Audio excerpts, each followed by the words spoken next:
Welcome to Discovery Tour by Assassin's Creed, Ancient Egypt.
Welcome to Alexandria, planning of the city.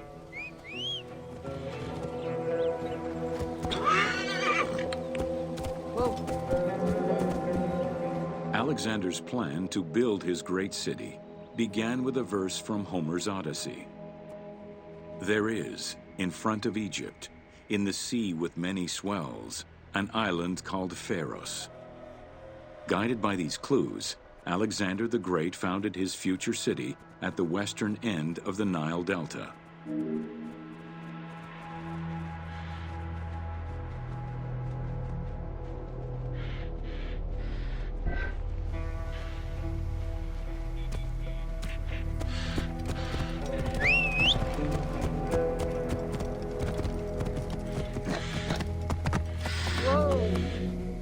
Though Alexander considered this location ideal for his great city, it presented considerable challenges. Too difficult to access during storms, the surrounding swamps threatened disease, and the limestone soil prevented the growth of healthy crops. However, due to the influence of his mentor Aristotle, Alexander the Great recognized that the true value was its strategic emplacement. Alexander knew that in controlling Pelusium to the east, Memphis to the south, and his crowning glory Alexandria to the west, he would create a triangular stronghold, allowing him to control the entire delta while giving him access to the Mediterranean.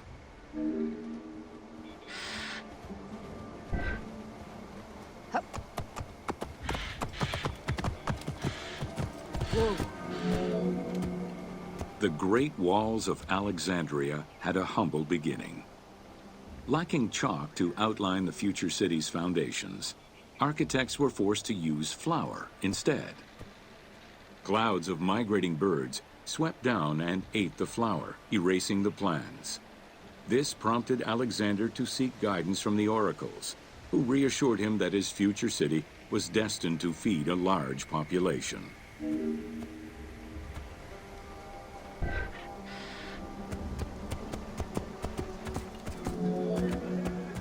Excavations led by Mahmud Bey el-Falaki in the 19th century revealed that the wall enclosure measured approximately 5.2 kilometers in length and 2.2 kilometers in width. It was roughly 9 meters in height.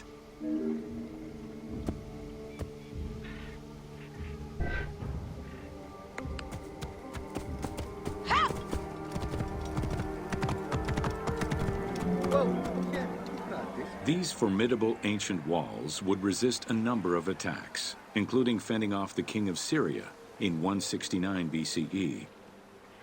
It wasn't until 295 CE that they eventually fell to Roman Emperor Diocletian, and this only after 8 months of relentless assault.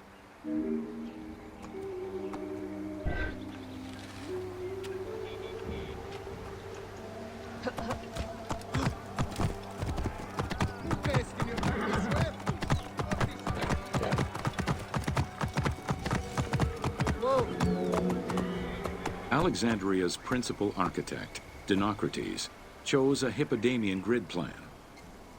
The grid maximized functionality with wide, straight roads and canals running beneath them. Alexander recognized the military value of the city's design. The wide, parallel streets gave him optimal surveillance of the city while allowing the unobstructed flow of troops.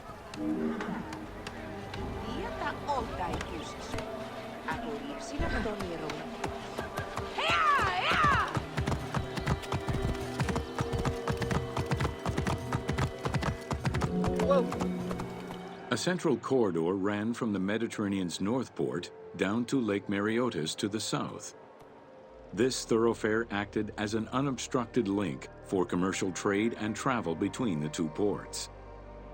Many of the streets were bordered with grand buildings and parks, including Canopic Street, with its impressive gate bordering the eastern end.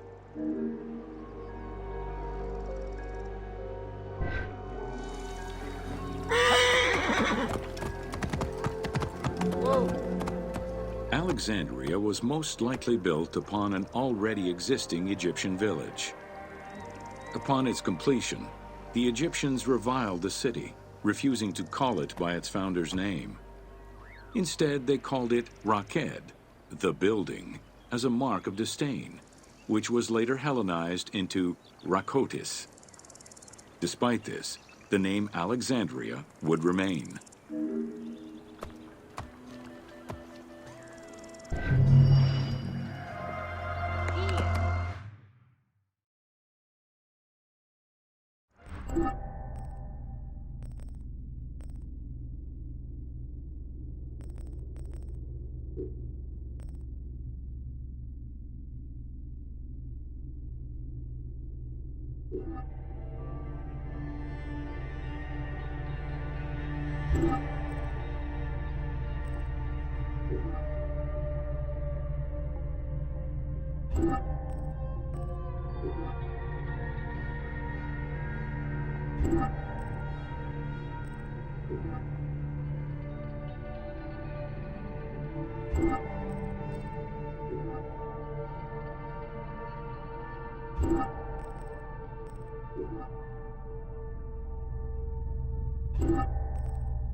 Welcome to Introduction to After conquering Egypt in 331 BCE, Alexander the Great decided to build a new city, which, as per his habit, he named after himself.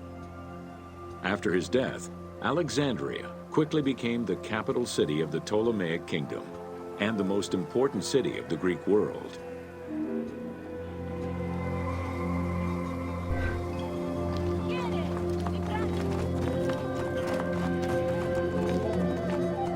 The city was built between the Mediterranean Sea and Lake Mareotis, which resulted in Alexandria becoming a crucial cultural hub and trading center.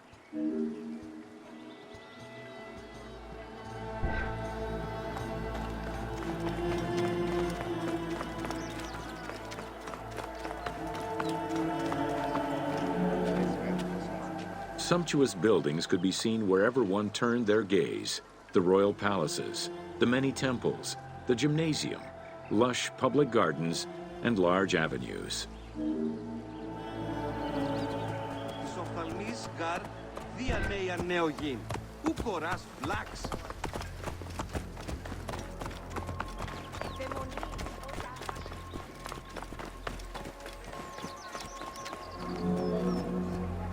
With its incomparable beauty and advantageous geographic location, Alexandria attracted foreigners, intellectuals, and traders.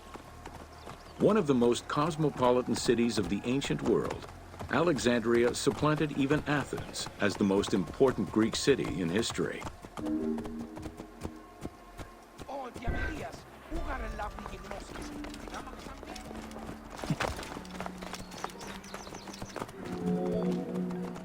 Egyptian obelisks were highly prized by Roman architects. While Roman design previously favored the use of a single monument, Egyptian obelisks tended to come in pairs and were generally located at the entrance of temples. Several ancient Egyptian obelisks are still in existence today, though many are spread out across the world in locations such as Paris, Rome, New York, and London.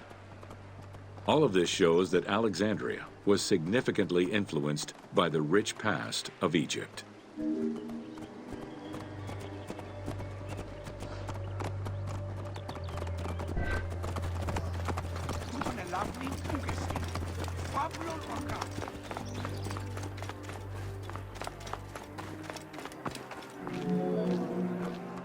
Alexandria had several main streets. Its most famous artery was the Canopic Way. It was lined with sumptuous buildings, houses, and temples, and was roughly 8 kilometers in length. This street was one of the most important shipping entrances to Alexandria, and often hosted processions and festivals.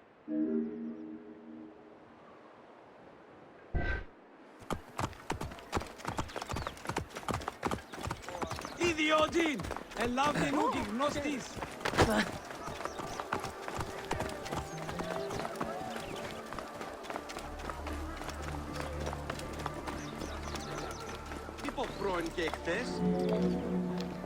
The width of the street, 30 meters, was abnormally large even by Greek standards. This is likely because the Canopic Way was made in a short span of time and based on an urban plan, as opposed to being slowly built over time, as was usual for the era.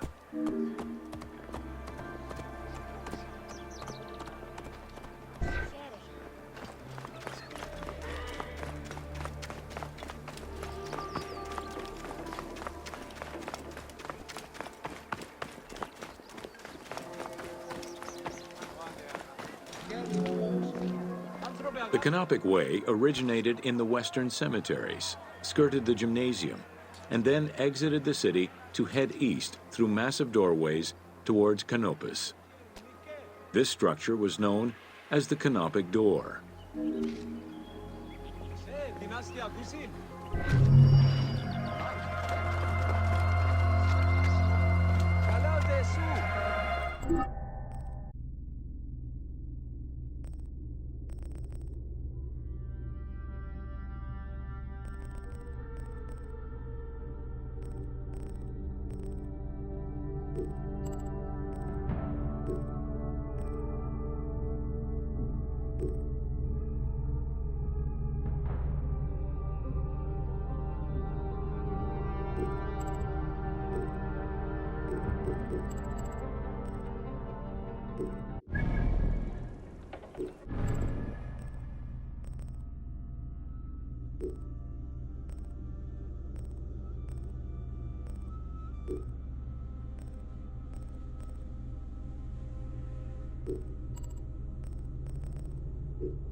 Welcome to Alexandria, a commercial hub.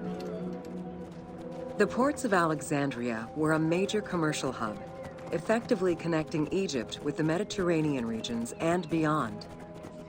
A tremendous amount of materials and goods flowed through the city on a daily basis. The large port market was called the Emporion. It was there that merchandise was traded by the ship owners, called nakliros.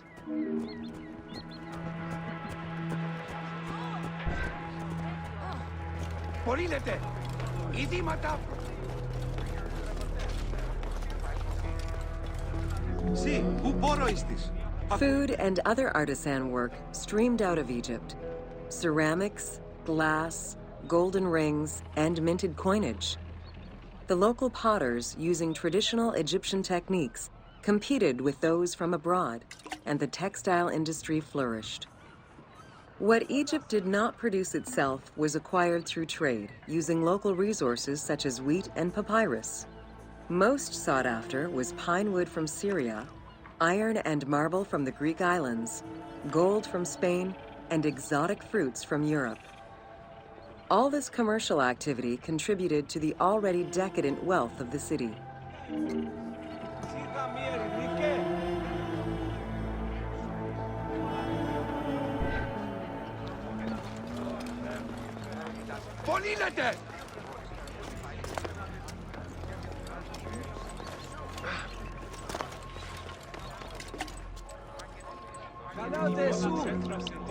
Food and other artisan work streamed out of Egypt.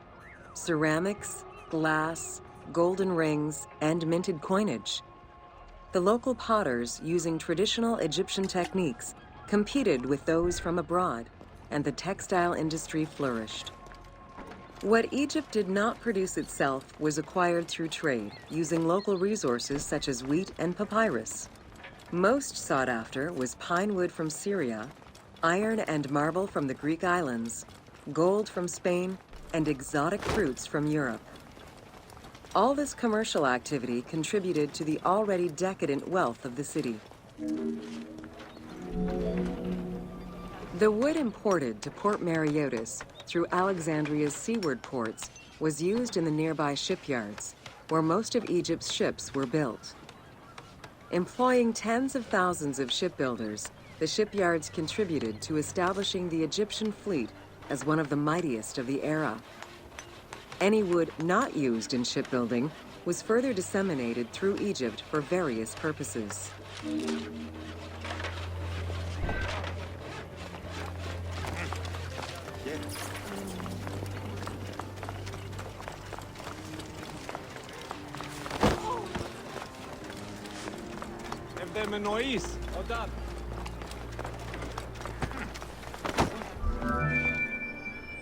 The southern port of Lake Mareotis was the biggest in Alexandria.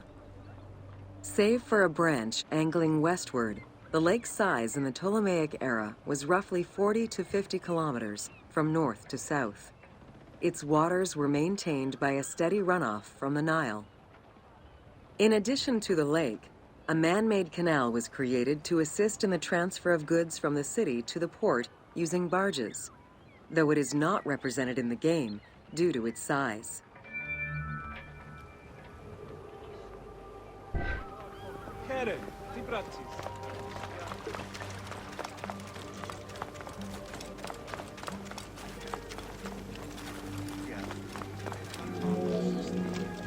Banking was one of the most distinctive innovations brought by the Greeks to Egypt.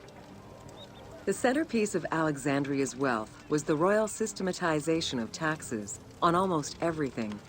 Basic items such as salt, oil, beer, wheat, and linen were heavily taxed.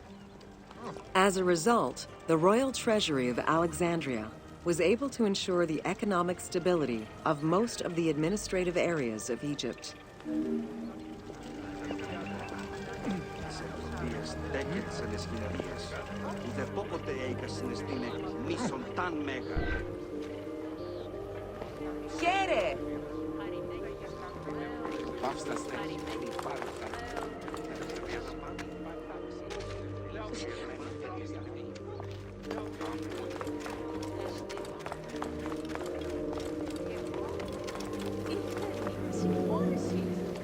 By the late 12th century, the channel feeding the lake from the Nile silted up.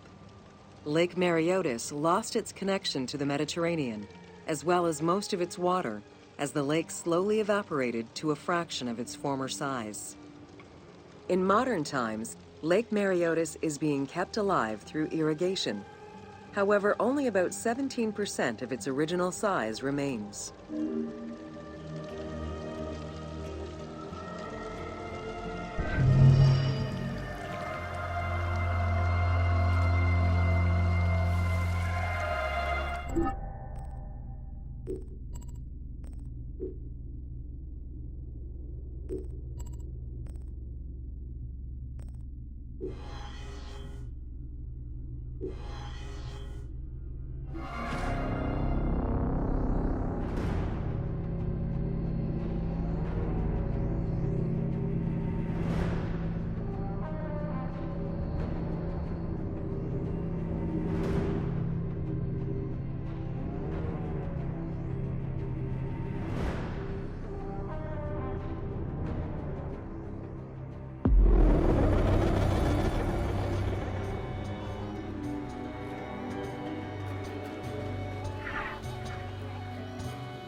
Welcome to Alexandria, City of Celebration.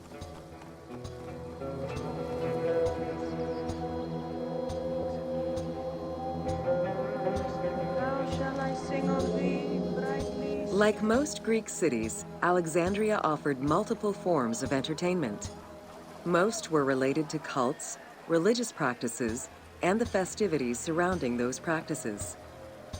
Among those festivities, the most important ones were the dynastic celebrations, instituted in honor of the deified Ptolemaic kings and queens.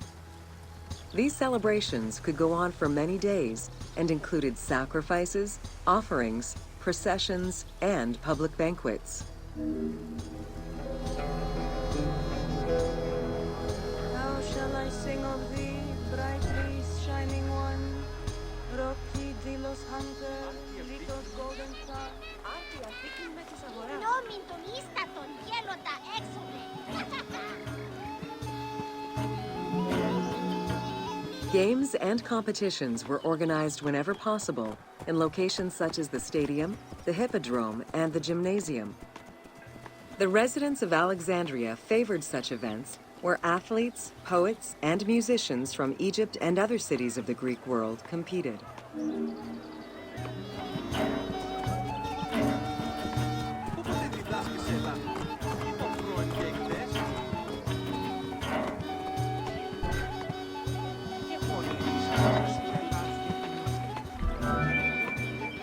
Like all good Greek cities, Alexandria had a theater. The architecture of this structure is Roman in style. This is because the team duplicated a theater from Cyrene.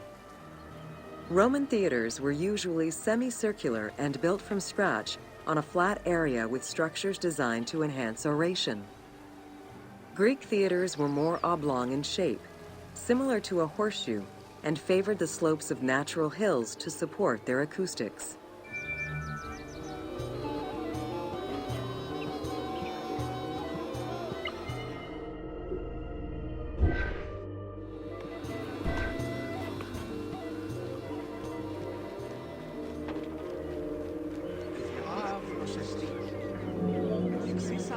At the theater, one could witness the plays of contemporary comic and tragic authors.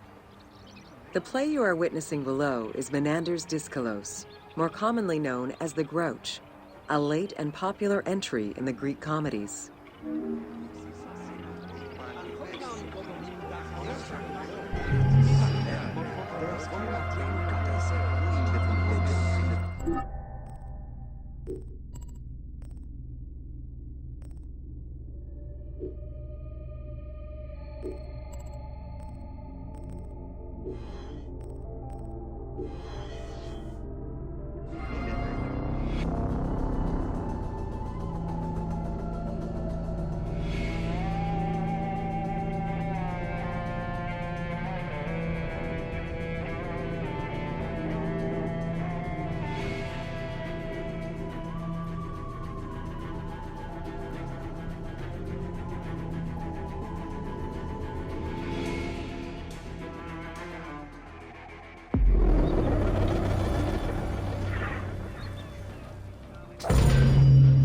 Welcome to Education in Alexandria.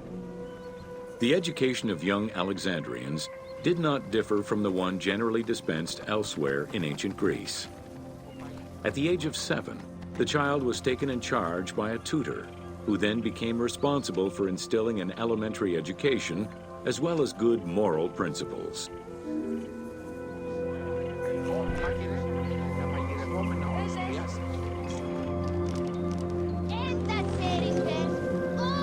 Teaching was generally done outside, in the open air. In the gymnasium, students were taught not only sports, but also topics such as rhetoric, philosophy, music, and poetry, all things deemed essential to one's education at the time.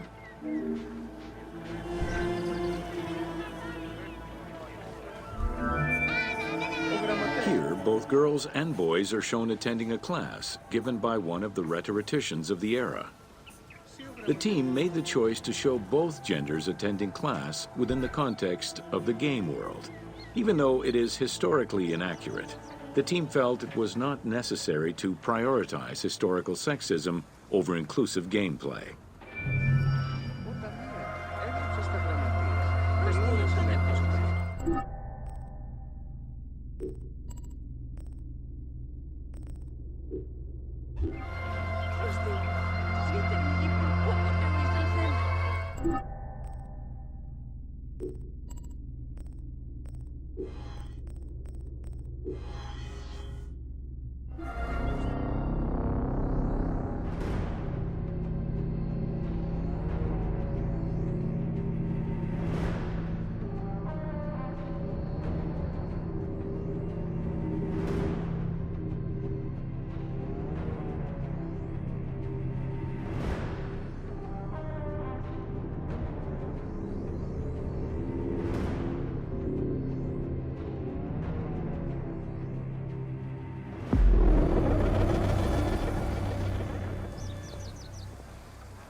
Welcome to the Great Library of Alexandria.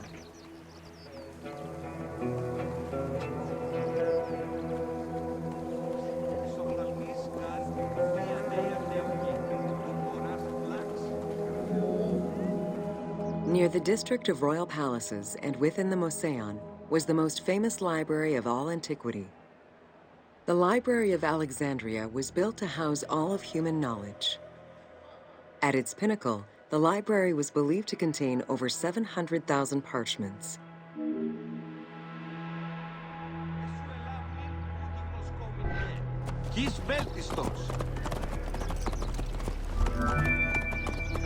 Throughout the centuries, fires and wars between Christianity and paganism destroyed the library, leaving nothing behind. The loss of the building, and more importantly, its vast collection, is immeasurable. As no descriptions are available, the team's rendition of the Library of Alexandria was inspired by the visuals of the Library of Chalcis at Ephesus.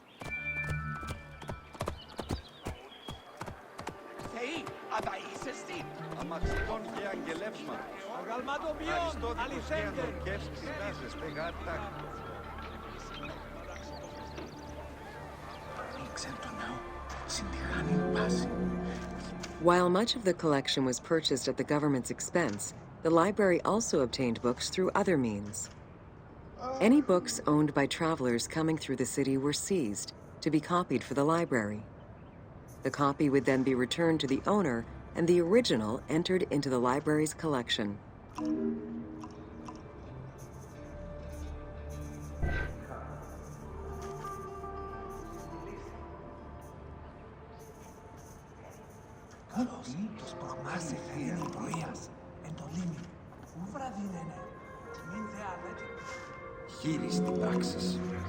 Alexandria offered unrivaled intellectual and cultural attractions. Eminent scholars from Athens, Rhodes, and other Greek centers traveled to the city to learn and engage with other free thinkers. Both the Moseon and the library were at the center of groundbreaking ideas and creative expression.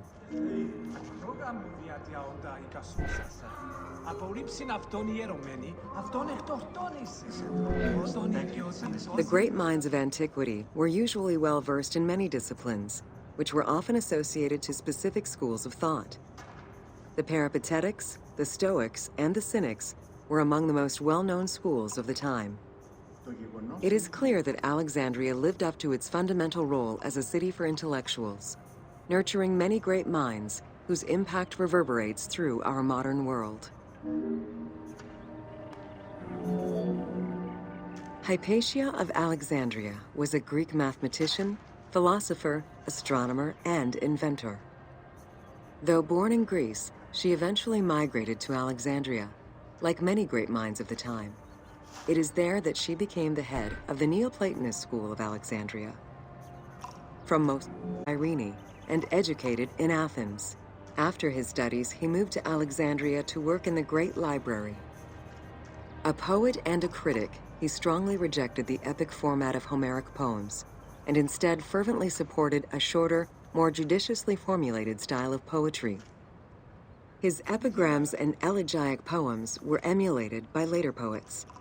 His work was extremely popular, second only to Homer's own works.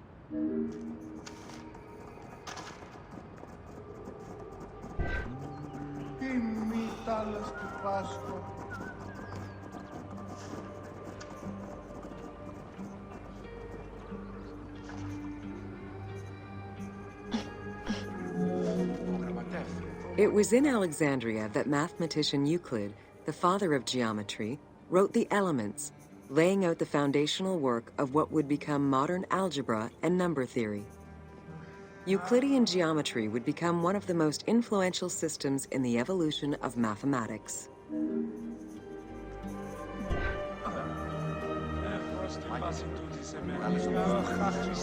How do you calculate the circumference of the Earth? With a camel, 2 sticks, and shadows cast by the sun.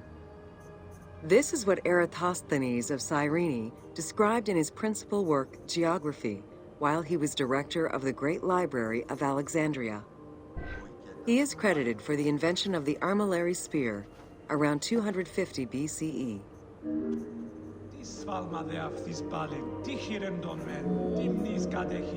The earliest known and most complete armillary sphere of antiquity was the Meteoroscopion of Alexandria, with an imposing 9 rings compared to the 3 or 4 of most other astrolabes. Known as the zodiac krikatoi amongst the Greeks, the Meteoroscopion was used to determine the location of celestial bodies around the Earth. Every self-respecting astronomer of antiquity would have sought to use this tool to better understand the celestial movements.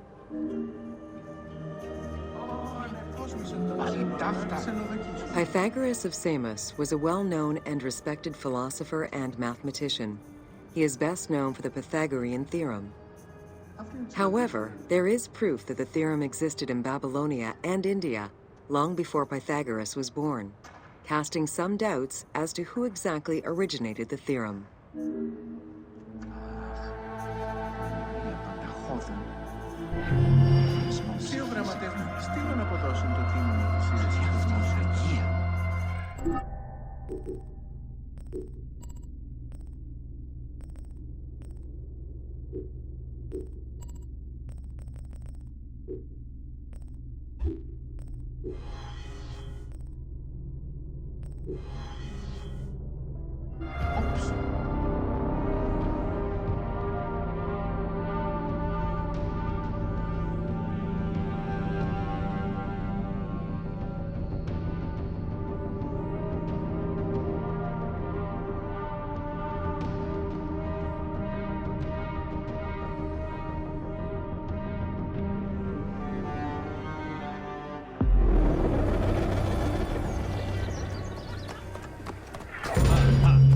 Welcome to the Moseion of Alexandria.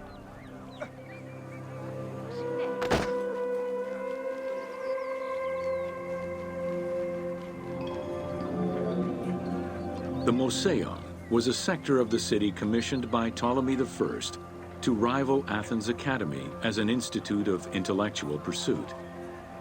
Dedicated to the 9 inspiring muses, the Moseion became a great center for philosophical and scientific enlightenment. It welcomed scholars from many kingdoms, inviting them to share knowledge in literature, science, and geography. The Moseon was designed so that its buildings and grounds would accommodate free thinking, debate, and presentation. Meeting spaces and theaters surrounded a main courtyard. Expansive gardens were filled with exotic plants that aided in the study and supply of herbs and medicines.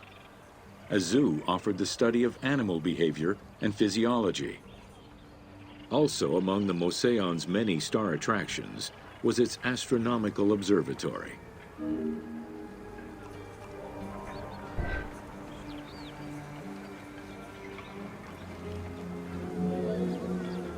Herophilus was a physician who lived most of his life in Alexandria.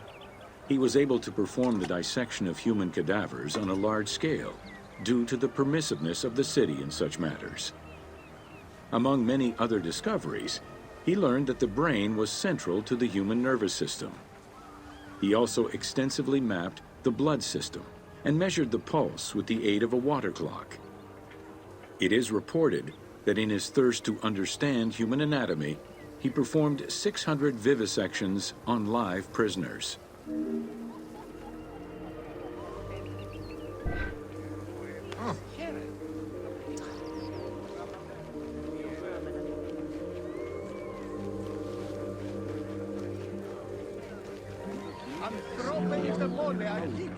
In order to be free to pursue their research, scholars were fed and housed at the Moseon at the government's expense. This freedom provided Alexandria's scholars a meeting space for intellectual pursuits and a haven for spiritual peace. Though nothing remains of the original Moseon, it lives on as the legacy of our modern museums.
Welcome to the Serapeum of Alexandria.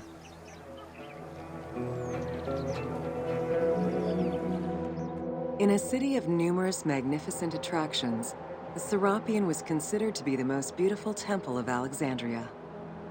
Located southwest of the city on a small hill known as the Acropolis, the sanctuary was constructed during the reign of Ptolemy III, upon foundations which had existed since the reign of Ptolemy I Soter.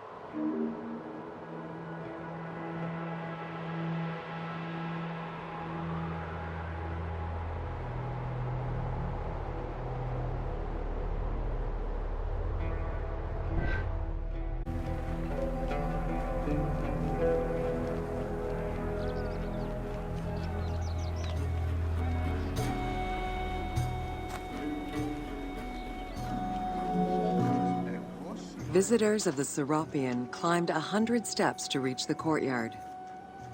Libraries were installed in the porticos surrounding the square building, with its roof and columns adorned with gold and gilded bronze. Pharaohs were generous to the temple, as were several Roman emperors after Egypt's conquest. An inner temple housed the statue of Serapis, dedicated to healing the sick.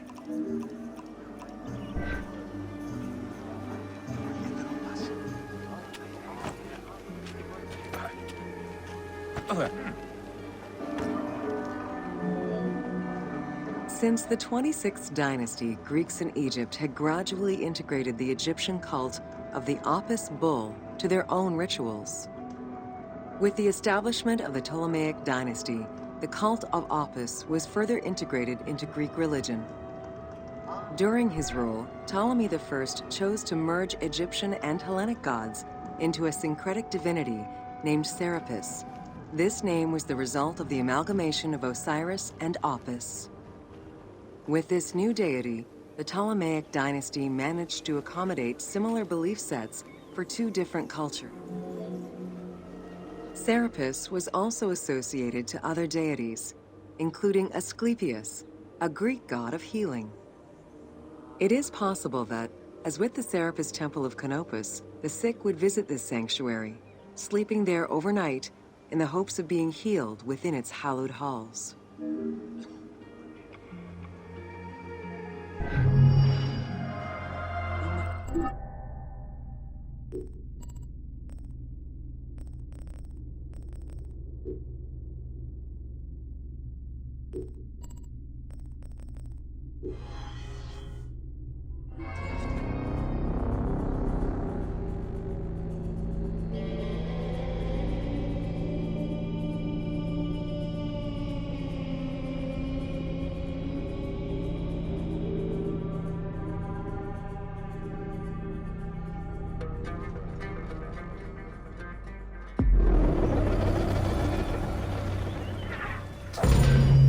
Welcome to the Islands of Pharis.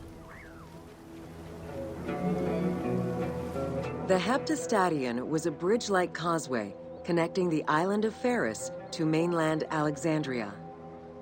Its name is based on the Greek terms of measurement, hepta, meaning 7, and stadion, which is a measure of length of roughly 180 meters.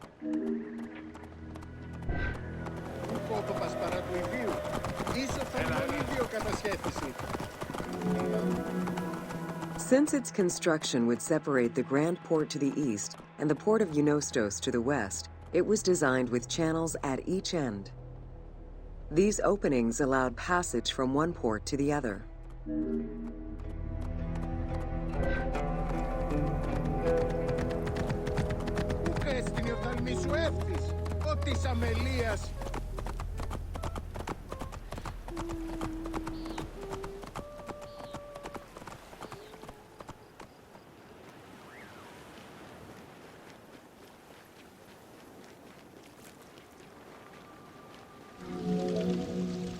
Along with creating separate harbors for the commercial and military shipping, the causeway served as a main aqueduct for the island's inhabitants.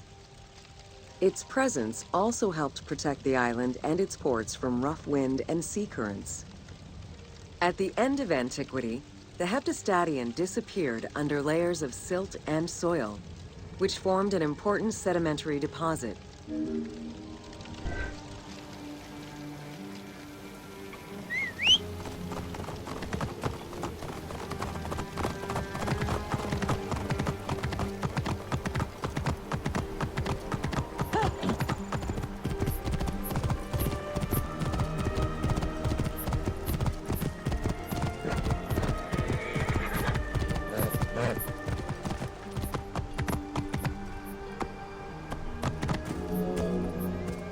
While the Serapeum was the most celebrated of the temples in Alexandria, many other temples were built within the city.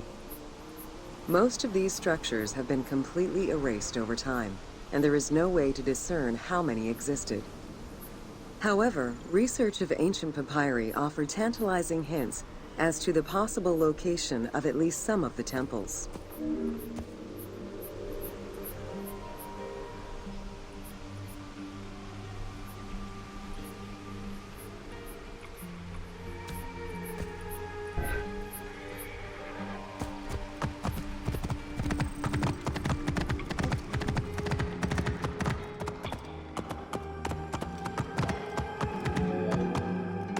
Both papyri and coins reveal evidence of many temples built for the gods.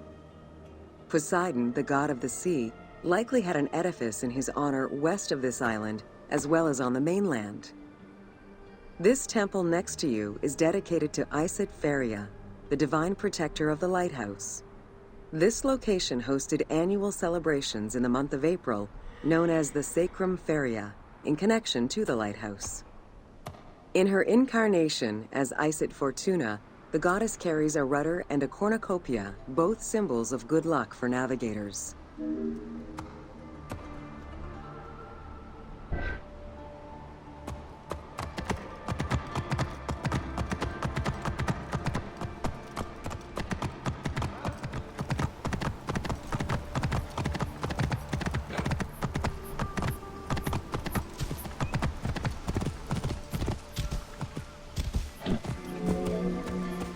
Considered one of the 7 wonders of the ancient world, the Lighthouse of Alexandria was a source of great pride for the inhabitants of the city. Construction began under Ptolemy I's reign and lasted 15 years. It was completed during his son's rule. Once completed, the lighthouse was dedicated to the gods for the salvation of those who sail the sea.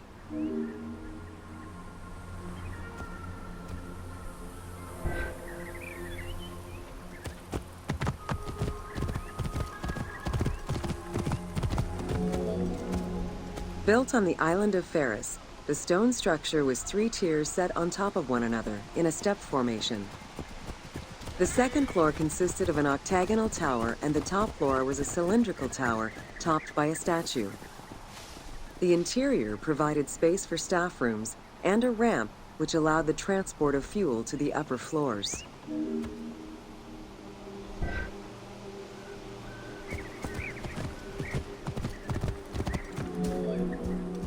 Essential to safe navigation through the rifts and shallow waters, the Pharos was a functioning lighthouse with a beam reportedly visible 50 kilometers away. It's unclear what kind of fuel was used or how much. Any other details of how the light worked remain a mystery.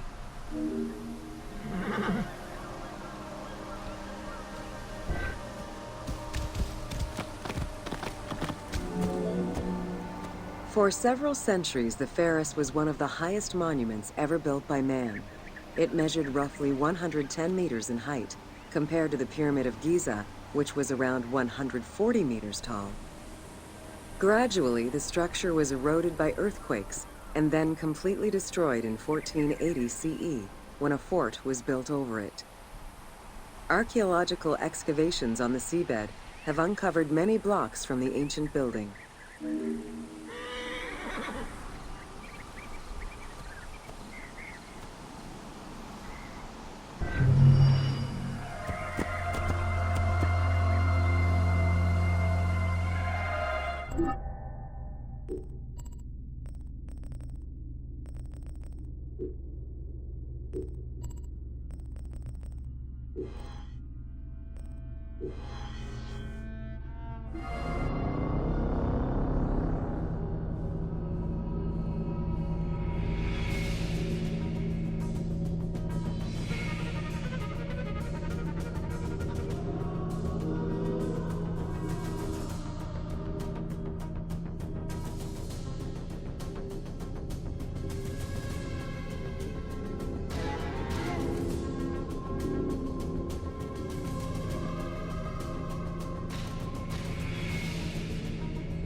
Welcome to the Panean.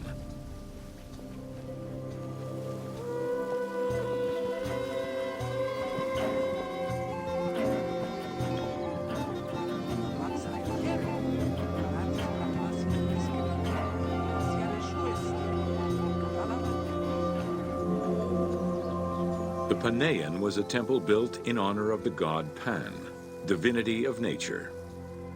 This Greek god, often represented as a half-man, half-goat, with a beard, horns, and goat's hooves, was considered the protector of shepherds and herds.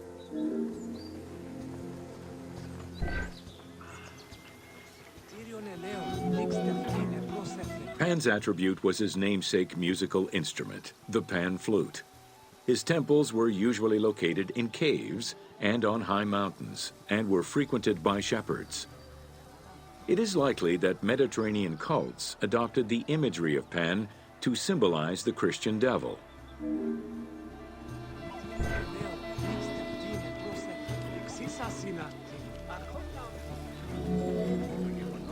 To give proper honor to the god, Alexandrians built an artificial hill upon which they housed his temple to compensate for the flat relief of the city.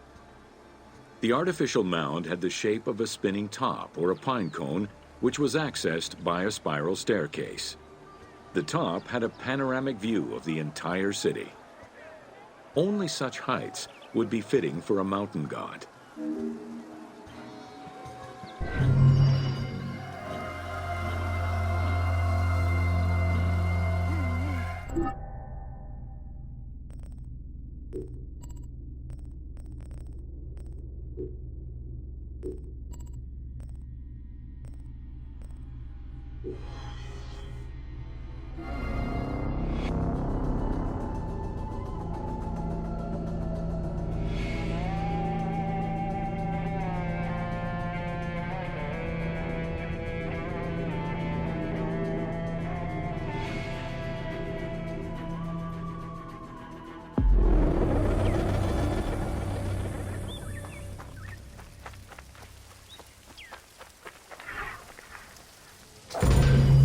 Welcome to the Hippodrome of Alexandria.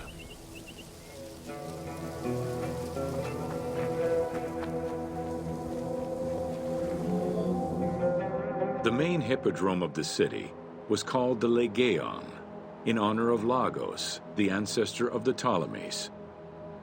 Alexandrians were great lovers of horse racing. They were fascinated by the rivalry of these races, the agon, as it was said at that time, that every competition brought. It was a struggle for glory.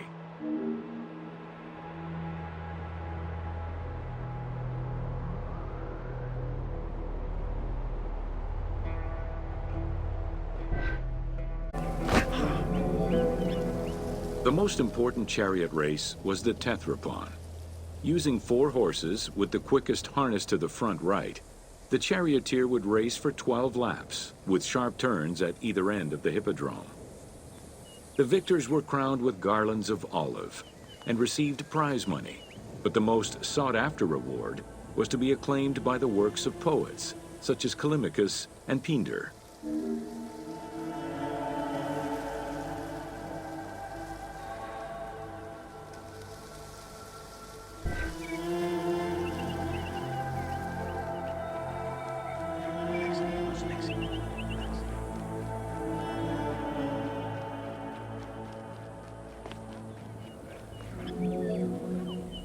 Ye hymns that rule the lyre, what god, what hero, aye, and what man shall we loudly praise?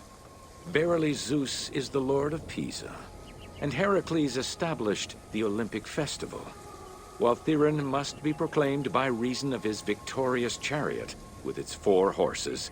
Thiron, who is just in his regard for guests, and who is the bulwark of Akragas, the choicest flower of an auspicious line of sires, whose city towers on high, bringing wealth and glory to crown their native merits.